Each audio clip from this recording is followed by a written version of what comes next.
আমার মা আমার বাপ গাল খেয়েছে, আমি হক কথা বলি বলে তাই গাল খেয়েছে।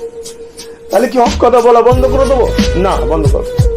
এটা হয়তো আমার আল্লাহর পক্ষ থেকে পরীক্ষা। আমিও দেখেছি অনেক কষ্ট হয়েছে। কিছুদিন আগে কলকাতায় দাঁড়ি ভর্তি দিয়ে গাল দিয়েছে, গতকালকে তারা নিজেরাই গোষ্ঠীদ্বন্দ্ব করলো, আমার মা তুলে গাল। তোর যদি আমাকে এতই মারা শখ যায়, তোদের ভাঙড়ে যখন যাই বেরো দিবি ডাইরেক্ট। আমার মাটা কি করেছে? আমার মাটাকে ধরে তার কি দোষ আছে এখানে? যদি তোর নজরে মনে হয়, তোদের নজরে মনে হয় আব্বাস খারাপ, আমাকে মেরে দে, কিন্তু আমার মাটাকে ধরে টানলি। তবে আল্লাহ দেখেছে, আল্লাহ বিচার করবে। পাশাপাশি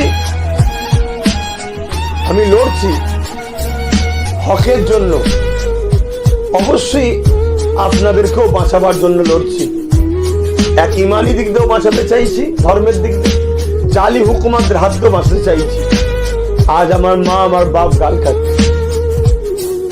গণতান্ত্রিককে সামনে রেখে, সংবিধানকে সামনে রেখে প্রতিটা গ্রামের মানুষ ভালোবাসার বা যাদের জন্য কথা বলে, যারা মনে করেন আপনারা সিদ্ধি কথা কি করেন আপনারা, এটাও আমার দেখার একটু দরকার। তবে সংবিধান বিরোধী, গণতন্ত্র বিরোধী কোন কর্মকাণ্ডকে ইসলাম মানে যে দেশে বাস করবো সে দেশ বিরোধী বা দেশের সংবিধান বিরোধী কোনো কর্মকাণ্ডের দিকে যাবেন, এটা ইসলামও অ্যাকসেপ্ট করে না, আমি পছন্দ করি না।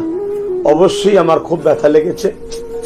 আমি এ বিচার আমার আল্লাহর কাছে দিয়েছি, আল্লাহ দেখেছে, আল্লাহ তিনি শুনেছেন সব, তিনি বিচার করবেন। আল্লাহ এছাড়া আমার আর কিছু বলার নেই।